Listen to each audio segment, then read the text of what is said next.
The lecture tonight is hosted by the Interaction Design Program here at CCA.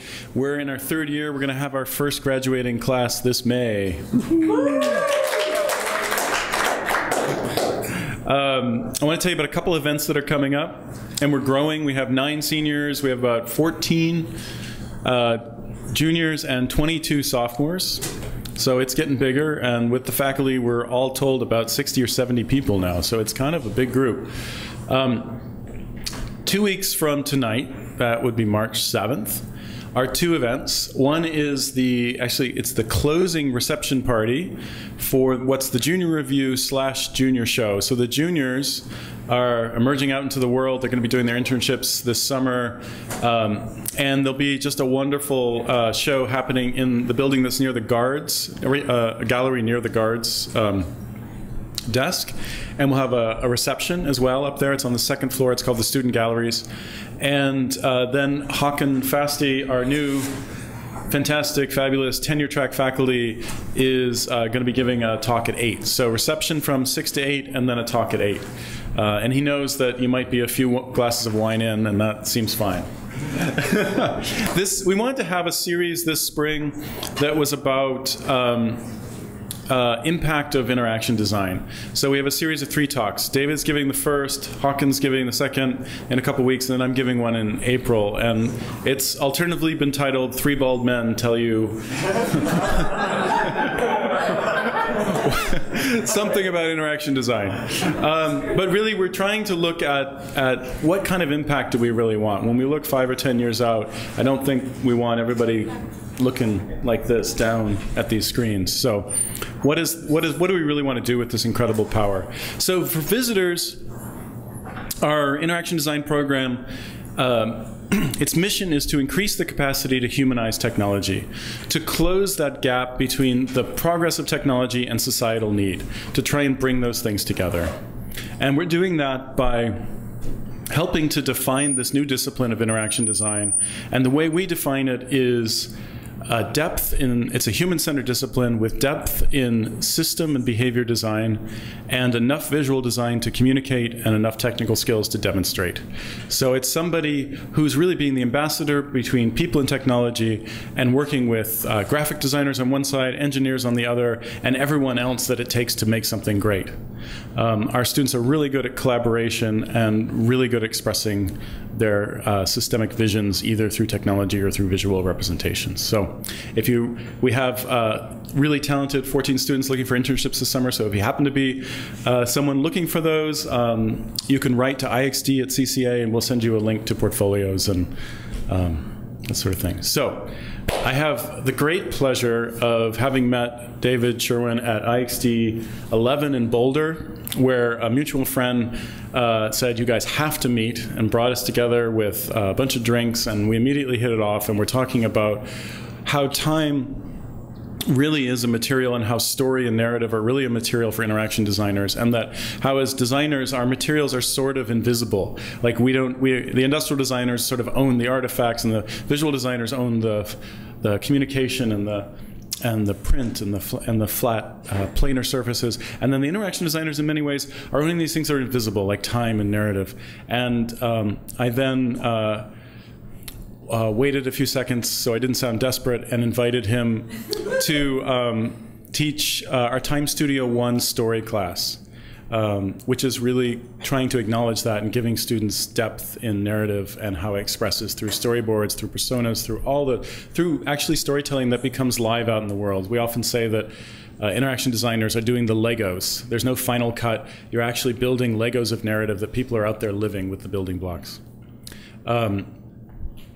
David has won the great appreciation of many students as being both the hardest and the best class they've had. And I think it's something that we all aspire to, and as teachers, and I've learned a lot from him. He's creative director of interaction design at Frog, and is an interaction designer who is really has his soul and heart in the place of scaling the practice of interaction design to do great work in the world. So with that, I give you David Sherwin.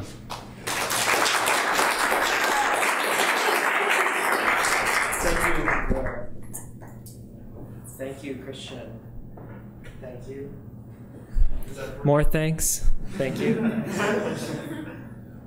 That's really sweet of you. I love that in the audience I've got so many former colleagues, friends, teachers, co-conspirators, collaborators, students.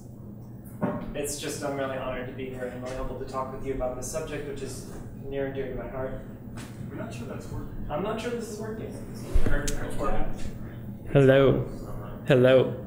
Is it working now? Yes. Yeah. Only if I talk like this. Right. All right. So the subject of this talk is about education, but you're not going to see me use that word. And it's about what I've learned about design, but I'm probably not going to use the word design either. What I'm going to do is I'm going to start with something that I thought would really be fun to do on a Friday night. If you know me, this is an activity I love to do. Let's have a pop quiz. And you're only going to have to answer one question on this pop quiz. So if you needed to bring out a sheet of paper, you might be able to just do this in your head. But I'm going to ask you just one question. And think about the answer for this. Can design solve most of society's biggest problems? And it feels like a yes or no answer. I've been told that I'm one of those people when they talk with me, they say, when you talk about design, it's like you're talking about design with a capital D. Like it's something that's just this big, awesome thing that if you're able to infuse it into everything, it's going to make the world a better place. And by that, they mean all the things that designers make. But the challenge of answering this question is, how exactly do you evidence this? It's not just a yes or no. It's a lot more sophisticated. I've been thinking about this for a few years. So this talk is for me really answering this question for you, and for myself even more so. And I think it really boils down to this. Design can solve society's biggest problems, but only if we cultivate a love of learning through the design process. This is really hard. So this is going to be a talk about how we can do this better. And it's going to be through the lens of how we think about design, not as this thing that we do as a service for other people, but as a type of skills development. That's something that's near and dear in my heart. I have some former collaborators and conspirators in the audience, so they'll be referenced as well. To give you a sense of what it's like to live through sort of this experiment of what it would be like to help other people and encourage their growth through design. Through the impartment of design skills. So this talk is really in 4 parts, and the first part is really going to be focused on what I learned a few years ago, working on a program that was a really hard, long-form dive into the ambiguity of wrestling with a wicked problem and seeing what it's like to be in it, around it, above it, inside it. So I work at Frog. If you're not familiar with Frog, it's a global product design and strategy firm. And so we do a lot of really big, complicated stuff. Much of it is at an ecosystemic level. So we're not just thinking about making an application, making a website. We're thinking about all of the things that add up into a service or an experience. And it can get very complicated very fast. But we don't just do that type of work. We also have a fairly robust social impact practice. And we do a lot of different programs working with NGOs and nonprofits and so forth. If you were to go inside Frog, this is, us going around and filming what people do, you'd think that when we went to school, we learned to be really great at the craft of making things. And I know my students can attest to my point of view about this is that I have a very high bar and a very high level of rigor about thinking about the things that we make and the craft of that and the effects that they have on people in the world. That's what we're not only trained to do, but it takes many years of practice to get very good at controlling that craft and controlling the outcome of what you make. But if you peel that back and you step away from that craft for a second, and you think about it from the things that we make, there's the craft in terms of how we think and act and what we do. And that craft really boils down to something that you're taught about when you're in grade school or you're in high school. So a teacher's saying, are you learning the 4 C's? It's not just about STEM. It's not just about being great at science and technology. Even beneath that, there's this layer of the 4 C's, the critical thinking, collaboration, creativity. These are things that are incredibly important. And these are things that are not so easily taught. They're things that you have to go out and steal in a way. And I didn't really understand this until I got to a place where I really saw how hard it is to teach this and how hard it is to gain access to an environment and the invitation to be able to gain these skills. So about 2.5 years ago, I got an email that was from people at the Girl Effect. And if you're not familiar with the Girl Effect, they're this really amazing NGO. They're co-funded by Nike Foundation, Novo Foundation, and a number of other foundations. And they're focused on empowering girls that live in extreme poverty. And they have this belief, and it's evidenced by a lot of research that they've done, that if you invest in girls in environments where they struggle with poverty, if you're able to get them to the point where they can make a choice, then it has a net positive impact on the societies that they live in the economies that they live in, the political systems, and so forth. So if they have an opportunity to participate, it has an impact. But to change things for a girl can be incredibly hard. So it's really kind of two paths. One path is fraught with peril. And if you think about how it is for a girl that's living in one of these environments, if she is unable to gain a basic education, if she isn't literate about infectious disease and ends up getting one, if she isn't aware of able to defend herself in a situation, if she can't marry somebody when she chooses, there's all these things that are happening that at an early age, and we're talking about 12 to 16 years old, it's incredibly hard for her to escape the situation that she's in and not repeat it again. And in this kind of world, that's not my world. I had to sort of look at it and gain a perspective about what it would be like to understand serving somebody who's not from where I live and how I understand things. So when they reached out to us, they had this challenge, this initial hypothesis. And the hypothesis was that they want us to understand the nature and value of connection, and in particular digital connection, of urban girls that were living in Nairobi. This is a hard challenge because the hypothesis that we were provided says, okay, go and research and understand this, but what we want to understand is there's some opportunity for girls to be able to reduce the isolation for them living in these environments. So I don't know if you've ever seen this Nairobi, this is Kibera. It's the largest shanty town or urban slum in the world. It's about 1 million people living in this type of environment. And the client had a belief that somehow they wanted to see could digital technologies play a role in reducing that isolation and creating support and connection networks in these environments that the girls would be able to leverage and use to be able to help deal with some of these issues that they struggle with. So big, very big challenge, they framed it up for us.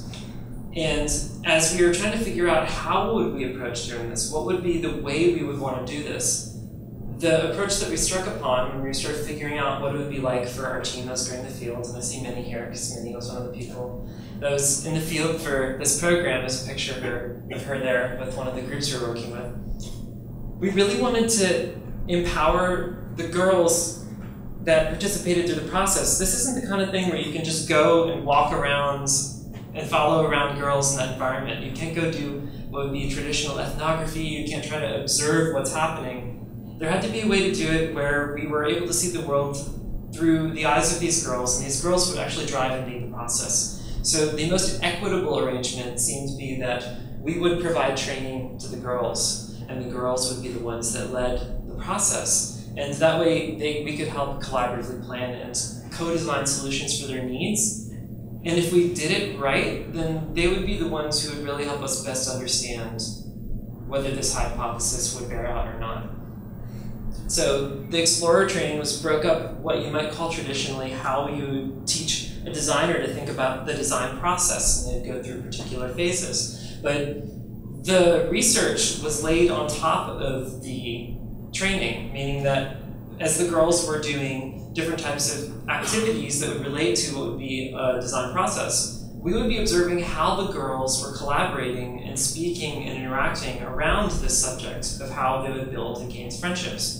So when you look at the process, in the first week, we were really interested in understanding, bringing together girls from different areas of Nairobi, what kinds of sparks would be created with these girls? How would friendships potentially be formed?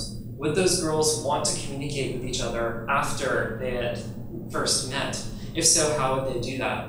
So we were creating these experiences, these situations for us to best understand how connection was happening, but at the same time, we're handing over some of the reins to the girls for them to be able to really understand and inform us about what was important to them in their communities. And as we went through this process, the next week, they were given homework to go and interview a girl in their community.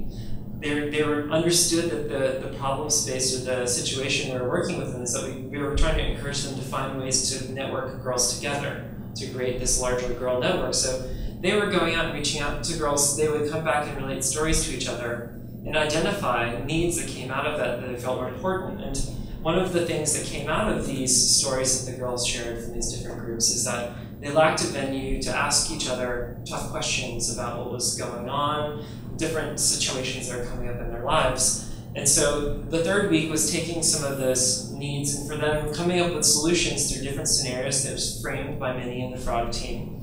And facilitating through different exercises where the girls were able to sort of help us shape and understand what things they think would be most valuable to connect girls in their community. And in many ways, this is challenging because while the focus has been on understanding the connection models of girls around digital technologies, very few girls, especially at that age, had phones. Technology was a stigma, actually. So the girls that did have phones were very few and far between that participated. So that immediately put some constraints for us on what we thought was potentially possible in terms of prototyping a potential solution they were interested in. That would be something that was digital rather than physical. So the way the team approached it was they created a game, and the game was called Get Girls Talking. And the game was that the girls were brought together in groups, and they were mixed up, so they were with people that they may not have spent a lot of time with, and each group had a leader, and they had somebody who had a device. And we wired up a prototype where you could text something to Twitter, and it would show up on an interface on the screen. And the game, the way it functioned is that the girls were provided a question, and these questions were close to or directly from the questions that girls had actually brought up through the research. And they would compete to come up with the best answers that could potentially help that girl. And in the end, there's a round of voting, and the ones who got the best votes that were considered the best solutions, there's cheering and yays, which is the physical version of the likes. So this was really awesome for our team because it gave us a good sense if you were to bring in some sort of digital solution, in this case a very low fidelity solution that was driven by feature phones and SMS, we were working at like the minimum viable intervention, then there would be some way that you could imagine the service being accessible and available, but it opened up a host of other questions for us around, well, if you're going to do this in groups like this is a controlled environment and controlled study, how would you approach doing this if you wanted to be able to have groups out in the world do it? So we had some answers and a host of new questions that came out of this. But the thing that we learned the most out of this is that going through this process of explorer training was extremely powerful for these girls, and we wondered, would it be possible to do this again and to go even deeper and have less of us, less of the designers in the process, and have the girls actually lead more of this design work, have the girls actually control and lead what would need to happen. Especially when we are hearing the girls speaking back to us saying, I've been so happy since starting this program of exploring, I feel so confident, I was too shy on meeting other girls, I'm happy. So we knew that people that were coming into these explorer training, they weren't just like learning skills, they weren't just gaining different capacities, they're also building social connections and strengthening friendships. And that was one of the core things that we wanted to encourage as part of working with these girls. Fostering connection. We didn't intend or understand at first that just going through the design process together, these girls were becoming friends. So, we stepped back, we worked with our client, we thought through what we wanted to do, and we said, let's try a much grander experiment. Let's step back from this and let's construct something where we have a curriculum where we train girls to be able to run these types of things without our direct intervention or involvement. And so we decided to do this in Kenya, Ethiopia, and Bangladesh. So our team traveled to each of those locations and trained groups of girls. And those girls facilitated and ran labs, and in those labs, those girls were tackling these big challenges with sets of different activities, and those activities were constructed in a way to encourage girls to listen to each other, to provide each other feedback and encouragement and support, but at the same time, to be able to work directly for needs that they had discovered and understood in their communities just as much as their own personal experience and knowledge. And so we were able to see in each of those places that we went that as the girls came together, in some cases these girls had met before because we were working with existing girl groups. In some cases they were not familiar with each other. To see as they began to take part in these activities, the ways that they began to collaborate and communicate and understand each other. And this, I think, is where, for me at least, it really hit home that what we were teaching them through them leading this process is something they'd never experienced before in terms of their basic educational needs. So this is a quote from one of the girls. And this was from Bangladesh. When we learned to brainstorm, we realized the ideas were in our heads. We didn't have to be told or wait to read them in a book. This was a not uncommon thing to be heard from the girls that were participating in these labs. So we knew that there was something that was happening. There was some sort of form of byproducts that was coming out of us imparting and breaking down the design process into something that they could take and use. And there were girls that would say to us, I've found so valuable this different technique or this different activity that I've taught it to my brother. I've taught it to my friends at school. I've taught it to all these other people in my community that I think could find benefit and value for that. And that's when we knew there was something in the way that they were taking in these different activities and then sharing them out that had some impact or value that went beyond the tangible design outcomes that were really important for the NGO that we were working with. So we wrapped up about a year of work, and we were really excited with where we ended up with that. But at the same time, organizationally, we looked at what happened. We said there's something magical that came out of the process, and it's something that, while it was unintended, it seems like it needs a lot deeper exploration. And for myself as a teacher, because I had been teaching at CCA at the same time as participating with my team in this process, I had remembered a conversation with Christian Sherwin, who introduced me.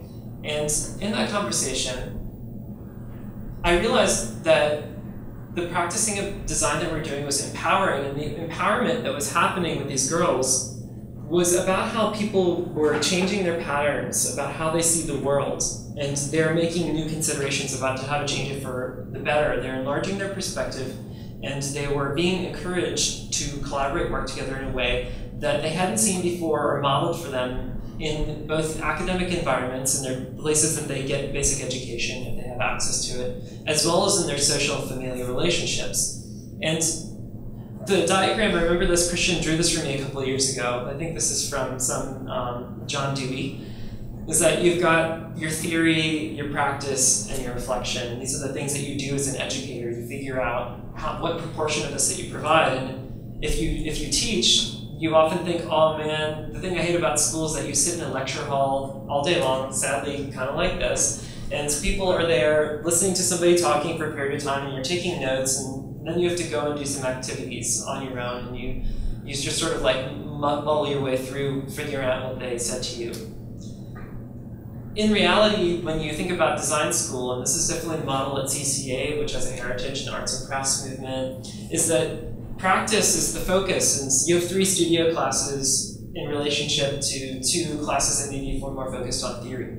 So all the time is spent in practice with some reflection, and the theory is like the little icing on the cake. And you build up this tacit knowledge in your head by going through the design process over and over and over again. And really, the tacit knowledge is incredibly powerful and valuable for you. And as I was reflecting on this, because I think anyone in the room who's worked in a design capacity, you know, sometimes you just have this basic intuition as you're going through something like, oh, I think it's over here, not over there, and you can't exactly justify or evidence that. So I was thinking about Bill Mockridge, who passed away recently, and Bill had this amazing quote I remember reading a couple of years ago that just came to mind when I was thinking about this. Designers have the ability and the training to harness the tacit knowledge of the unconscious mind, rather than being limited to working with explicit knowledge. This makes them really good at synthesizing complex problems with large numbers of constraints. It also makes them bad at explaining or defining what they're doing or thinking. They will describe process and results because they are not consciously aware of their own rationale. I was just like, oh, he gutted me. This is it. But I realized that in design school, we spend so much time perpetuating the way that we speak about how we learn to do what we do, and that there's some privilege to suffering through so many years of being in the studio, just like an architect. You know, you're there sleeping every night, making your renderings and building all of your beautiful models. I understand that, and that's part of the educational model, is you're trying to build up that store of tacit knowledge, but that doesn't mean we have some exclusive right to it. That doesn't mean that anybody else can't be able to build up that same capability or capacity. It also doesn't mean that you can't have that from groups of people, not just individual people. So I put to you that what would happen if you took this and took what we do, you took what designers do, you took the way that we train designers, and we just flip it around. And we say, what would it be like if anybody could be able to do what we do, and we get rid of the word design for a while, and we see what happens.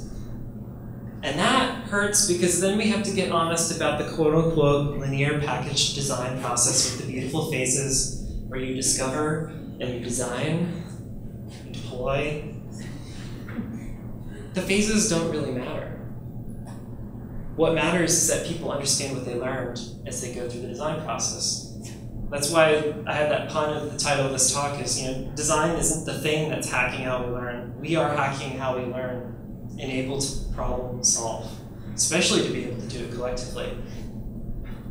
So there was some big questions that fell out of some of these ruminations and dialogues that were going on at work, and sort of saying, can we take all this thinking and actually put it to task? So these were 3 questions that I wrote in the brief that I posed to my organization that I felt framed up what we could do from the material we generated from working with the Girl Effect. And one of them, how might we translate the design process into something centered in skill development and knowledge sharing for communities?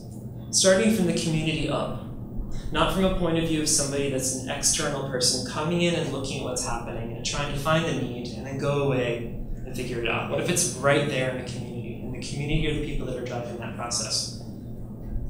How might we turn the creation and communication of ideas into a vehicle to teach inquiry, leadership, and problem solving to anyone from any culture? Let's solve the accessibility problem.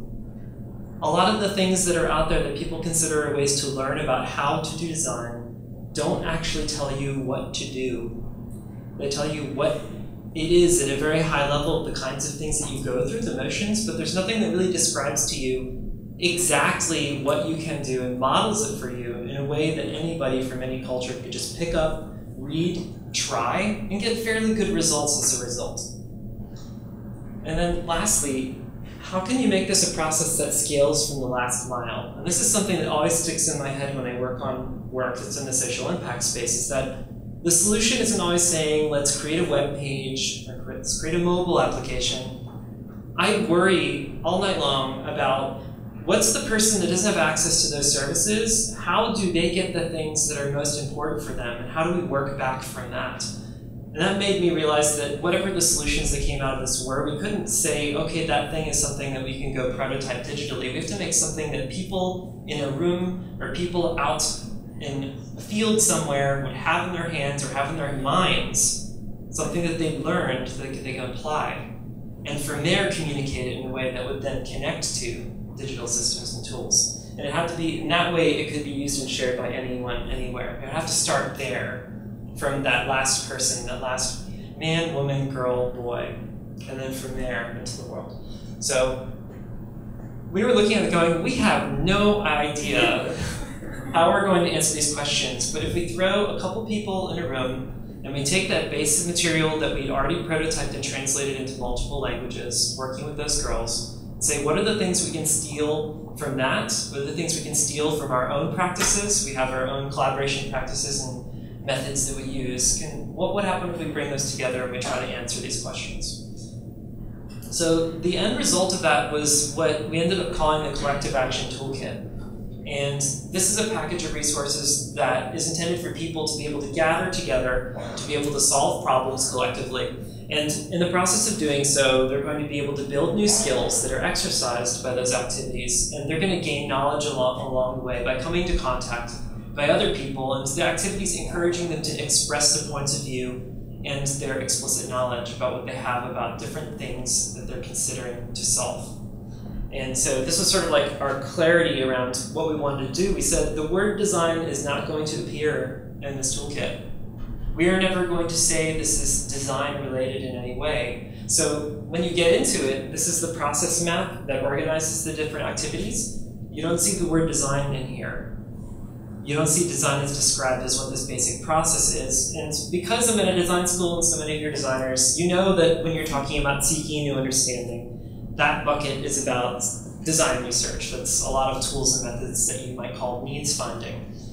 When you get to imagine new ideas, that would be what we call brainstorming or ideation. And when you get into making something real, that would be the prototyping. We're actually currently doing a new edition of the toolkit. The word prototype was in there, that's gone. Because once we started translating it, all that language fell out.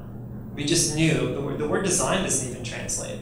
It's not even something that when you get out of Western countries, you can explicitly have in every other language in the world. So we have to boil things down to the extreme, most basic concepts to get across what the activities were meant to do.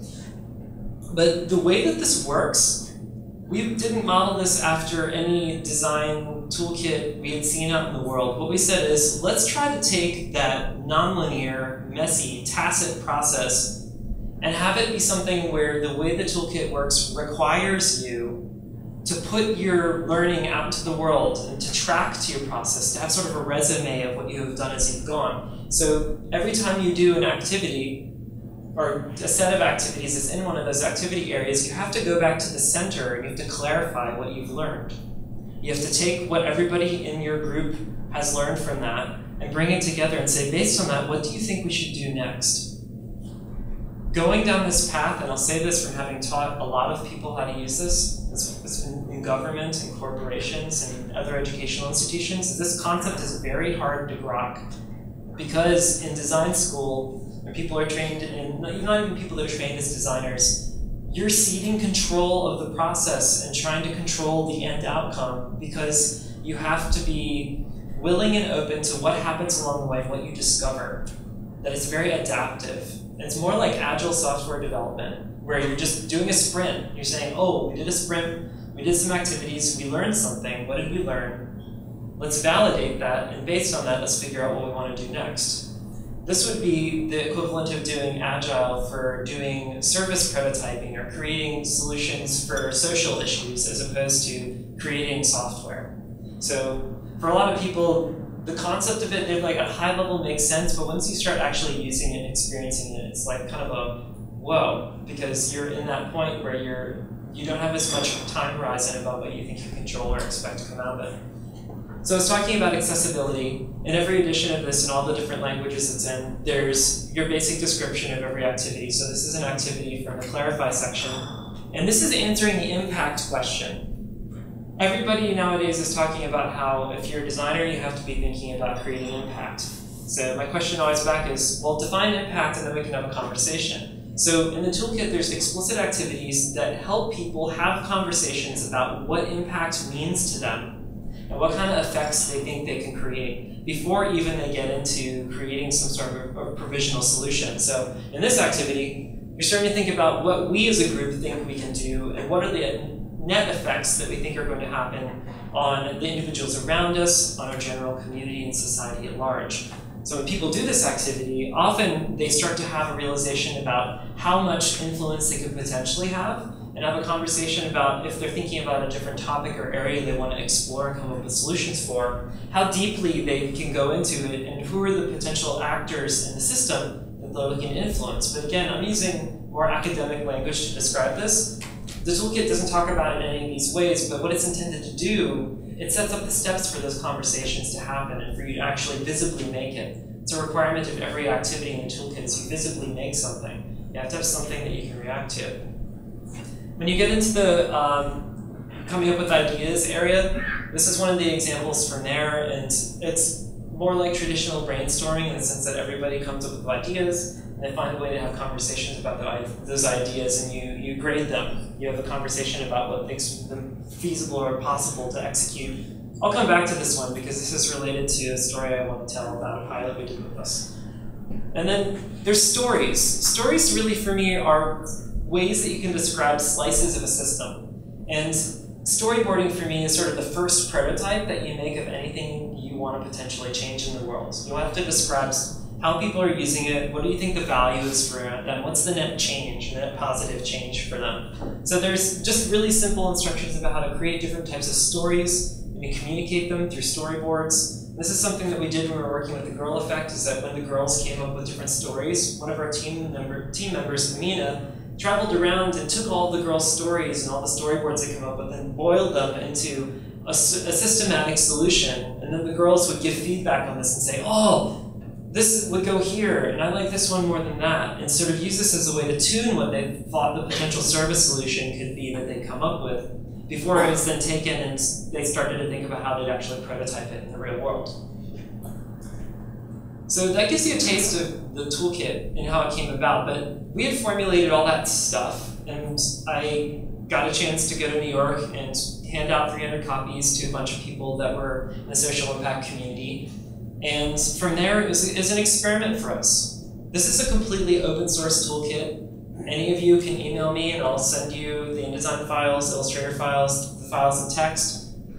You can make what you want of it as long as you are able to share it in a non-commercial way, meaning we don't want anybody to ever resell it. It's meant to be out there in the world so anybody can adapt or change it as they see fit. So we said, we're going to release this out into the wild and we're going to see what happens. How are these people going to take it and use it? And at the same time, what are the experiments that we want to have with it? What are the ways we want to pilot it to see what happens? So, to our shock, in the past year, about 20,000 people have gotten their hands on it. Those are the people that I'm aware of. So separate of that, with the pass-along effect, I don't know how many people actually have it. I also don't know how many people are directly using it, except for the people that I've talked with or have had communication feedback with. But I can tell you that a lot of them identify themselves as educators, and I understand that also being an educator is that I have talked with a lot of people in schools or school systems that are trying to find ways to bring quote-unquote design into what they do in schools and encourage students to be able to gain these skills. So that was very exciting to me.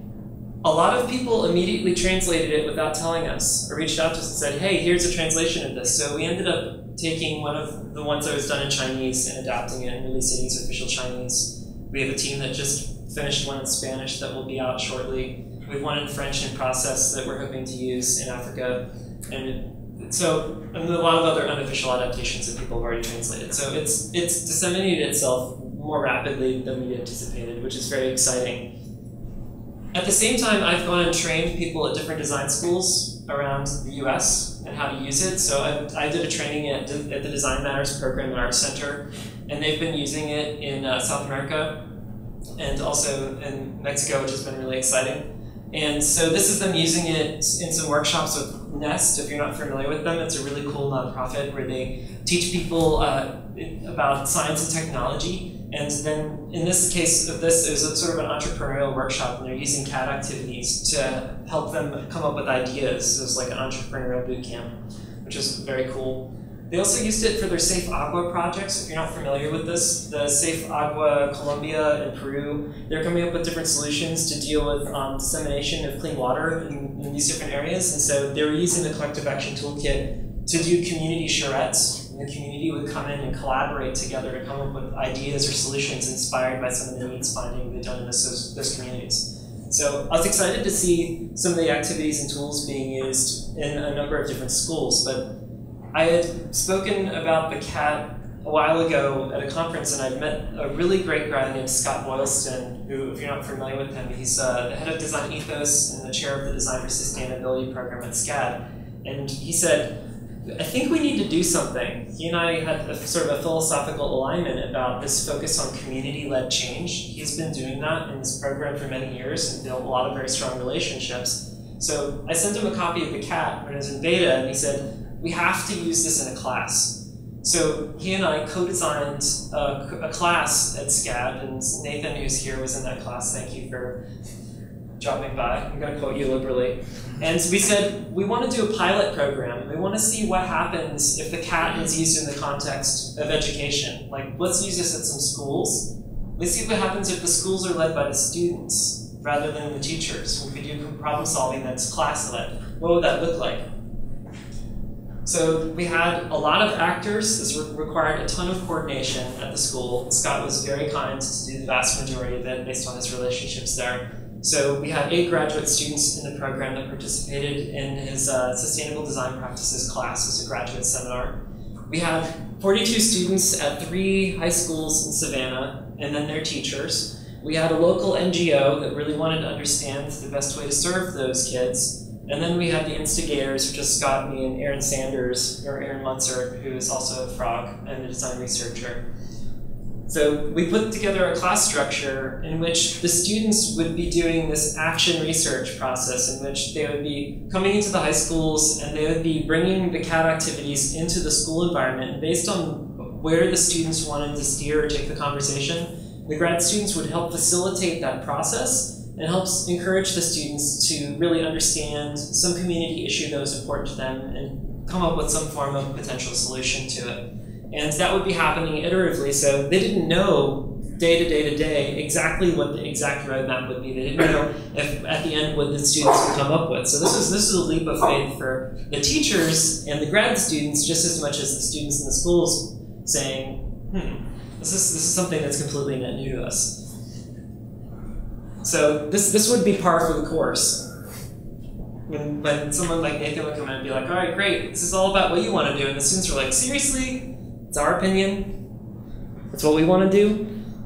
That doesn't happen in these types of schools. So it was a really exciting experiment to see what it would be like in this environment, having them come into contact with these activities and living through this iterative process, this agile process using the CAD.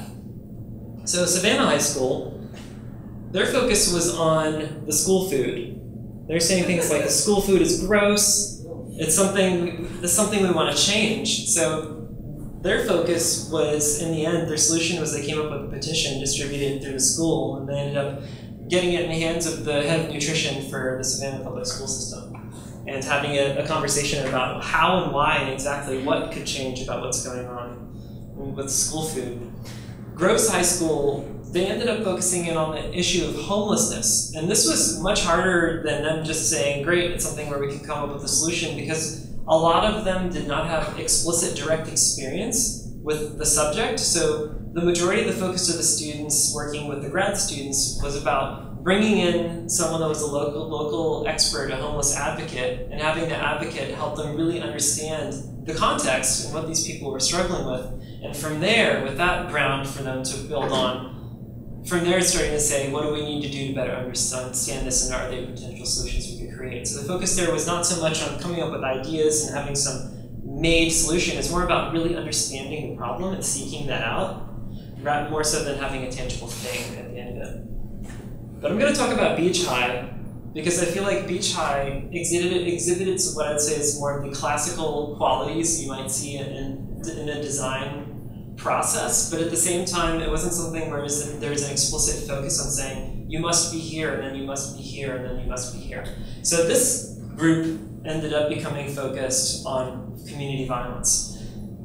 That wasn't at first them saying as a class, we're galvanized about this is something that's really important to us. It's something that was one of the subjects that was on the table, and as they were going through different activities like Ripple Effect, which I showed you, trying to understand what was going on in their community, what they're really excited about, the topic of pizza delivery kept coming up over and over and over again. So I interviewed all the students, exit interviews with all the grad students that participated in this. And I remember from my interview with Nathan, I ended up transcribing this because I thought it was really powerful.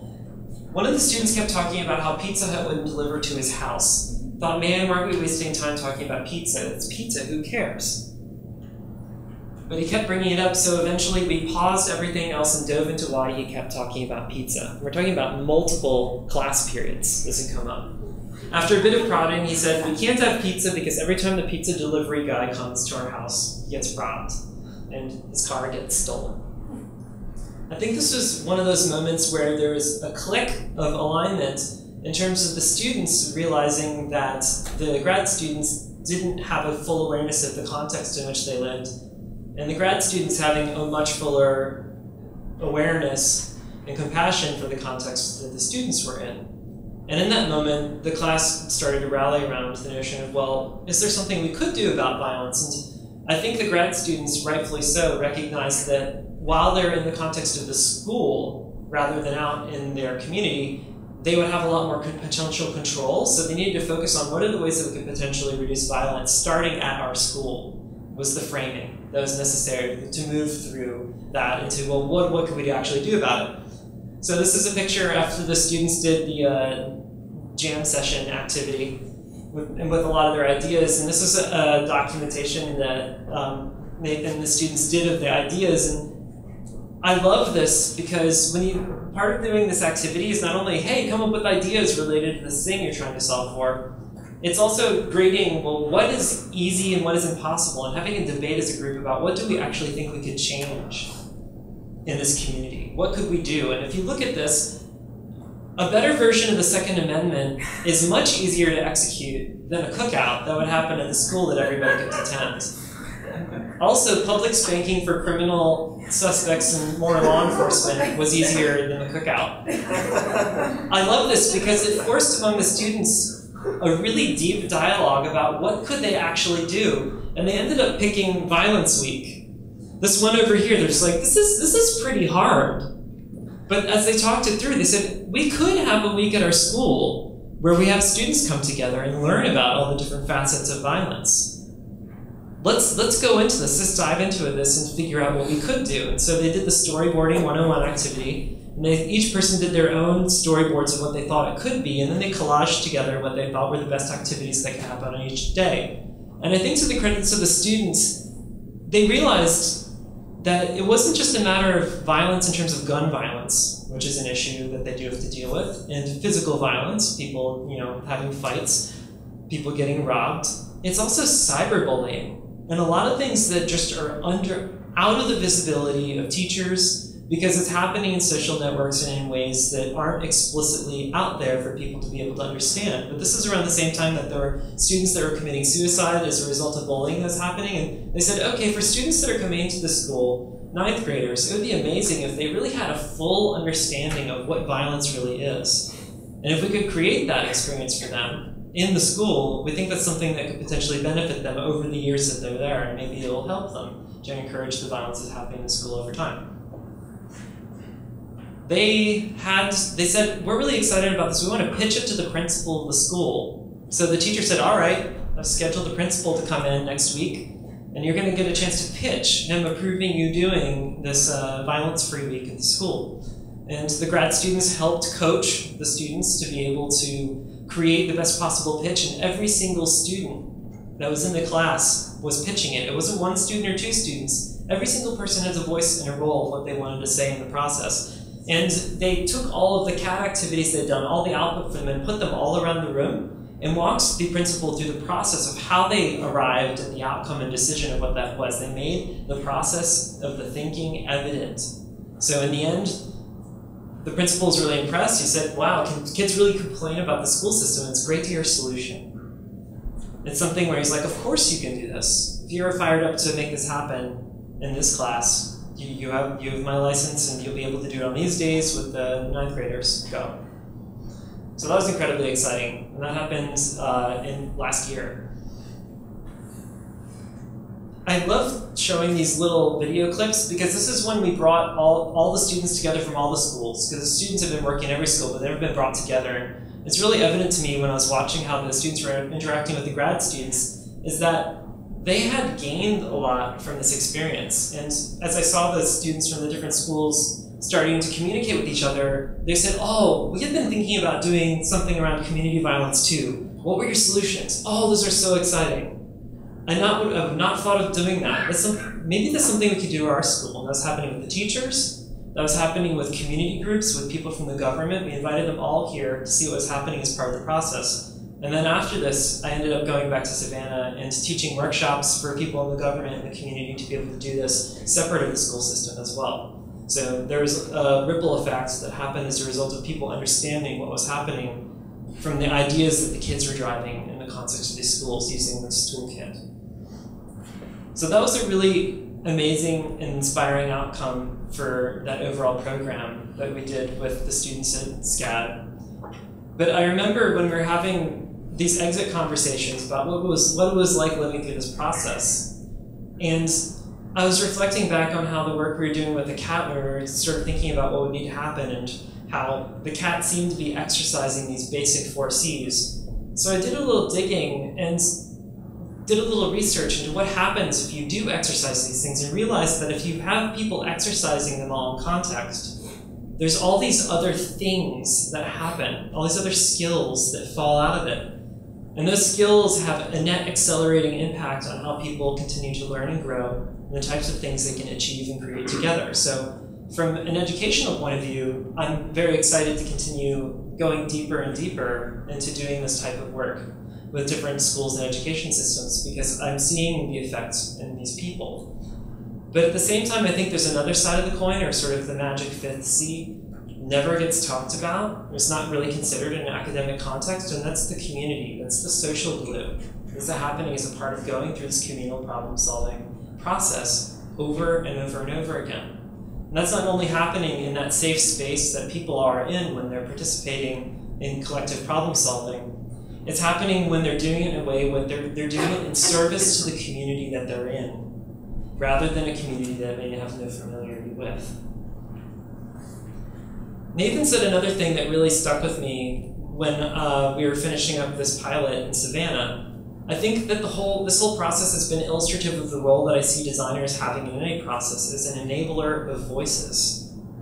Everyone has a story and a point of view, but they don't always get a chance to communicate it. They don't always realize that their point of view is important. Why this quote stuck with me was not only because I heard something almost exactly like this in the work that we were doing with the girls, with the Girl Effect. It was the same thing we heard back from the students that were participating in these 3 schools in terms of their feedback to us. We have a voice. Through this program, I actually get to talk and fit in. It's not only school, you all help us with our home lives too. It's a time to vent, but also have fun. Within our school, we're not heard, so to have a program like this come and actually hear us out and let us have an opinion about things. This was extremely exciting to me, because if it's something that we were hearing over and over again as people were using these tools in these contexts, it means that if we could continue to share them and encourage that other people would use them, this would be a benefit that they get beyond just critical thinking, communication, collaboration, and so forth. So one last thing, and this is what's on my mind right now. You're going to say, okay, spent a lot of time invested in understanding what we could do to share and socialize these activities or tools that people would use to be able to create this cohesive communities and to encourage creativity, collaboration, critical thinking. What would be the next step from here? And so the question that's been on my mind over the past 3 months, how might we teach a new generation of problem solvers that empower themselves and their communities around the world, working solely with resources available to their community? So what I mean there is that in a lot of times when we're doing design projects, we're able to bring new material to the situation. We're able to say, great, if we just give them this new thing, if we bring in this new application, if we bring in this new phone, if we bring in this new X or Y, insert whatever widget you want, that's something that's going to have some effect, some net effect, and ideally a positive effect if you design it the right way.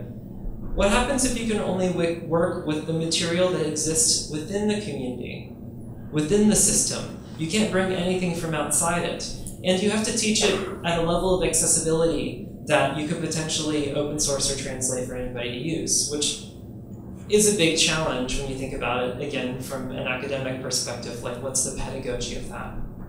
So I've been involved with a school in Myanmar, and we've been bootstrapping a curriculum. The school is launching in June, and it's called the Design Thinking Center for Community Engagement. And so this is with an NGO called Point B. They signed their memorandum of understanding with the government there. It's at the Molong University in Mon State.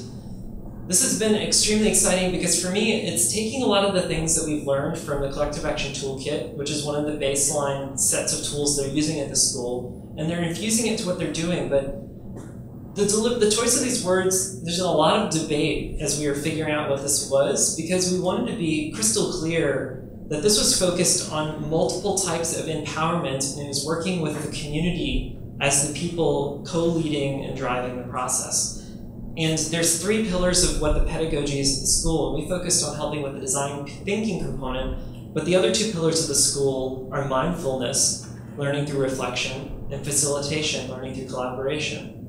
These people, based on where they live and what they deal with day by day, they have to understand how to work with people that may have completely different points of view, different backgrounds, different religions, different ethnicities, and understand how to collaborate with them, what situations they can put them in so that they can hear each other's voices and be able to co-create potential solutions for the problems that they struggle with. And doing it in a place where they don't have access to basic internet, which will be changing over the next few years, may not have access to phones or mobile devices, which again is changing, but for right now, this is the context that they live in, and that's the constraints that the school works with them. And while they have what looks like a somewhat traditional process in terms of design thinking, which is us taking a lot of that cat action map and rearranging it in terms of how it functions and works, and thinking about how we communicate that process is something that's taught over 6 months, meaning they're learning these tools at the same time as they're spending equal amounts of time learning mindfulness techniques and learning facilitation techniques. They have to figure out how to use what they have and what people have, and stringing together things that we teach at CCA, like systems thinking, and stringing together needs finding, creating prototypes. How do you work with stories? How do you make it real? What does making it real look like? Who owns the ideas that come out of a community and collaborative process? Those are all questions that we're trying to answer, and are only going to be answered at the point when the first cohort comes out of the school with actual prototypes that are in the community and are running. They're trying to create things at the end that are net real solutions that are in people's hands and getting feedback on that in real time. The school itself, this is the infrastructure that they have. They've got a room, they just poured a floor. I think the highest technology they've got is the whiteboards, and they've got a pile of Post-it notes. So that's what they're working with in terms of what they have in the school and community. And they've been using the Collective Action Toolkit to essentially eat their own dog food. They're using it to figure out how they want to collaborate and work as a team. They have local teachers that are from those communities that are getting those skills in design thinking and have training in facilitation and mindfulness. And as a group, they're figuring out the needs of the students. They're going and doing their needs finding with the school itself first, and then going out to the community, and then the students, the first cohort comes in. So the teachers want to have already understood what it's like to live through the same process and pedagogy that the students are going through. So this is what's the thing that's on my mind right now, and something that I'm really excited about, because I feel like it is weaving together a lot of the different threads that I've been interested in around encouraging lifelong learning and education. So the last thing I want to leave with you is sort of all of these things I feel like have been pointing to a place I'm trying to go with interaction design and what I believe interaction design's possibilities are in terms of what people do. So people know that I get really excited about designing things like applications and services, and I've made a lot of products in my career. But when I think about what I get most excited about nowadays, it's not really so much about the things that I make or exercising my craft as a designer, making things. I'm really more interested in helping encourage people's growth through this type of process and seeing what they do. So the more that I can help encourage other people to find and solve problems, to be able to do it collectively with their communities at the local level, to not look outside them, to amplify the dialogue that's happening in those groups so other people are aware of it, not closing it in, but open sourcing it or making it accessible for other people to be part of that conversation. If that's something that was a norm, if it was something that you had in every school, if it was something that you had in more and more organizations that are working, I think the net effect that we'd be seeing is that we'd really be empowering people to speak up and lead. And I feel like this is a model of education that we've just barely scratched the surface of what this can do and how it can be something anybody can do. It can be something we can do in any context. So thank you so much for coming out tonight. I really appreciate it. And if there's anything you want in terms of this toolkit, or want to talk with me about any of this, I'm more than happy to discuss it. And I really appreciate your time coming here. This may not have been what you had thought I was going to be speaking about. You're at interaction design talk, but for me, I really feel like this is one of the dimensions of this practice. And it's something when you talk about the human aspect of what we do as designers, I feel like this is really the frontier we have yet to fully explore and understand. And I invite you to be part of that exploration. Thank you.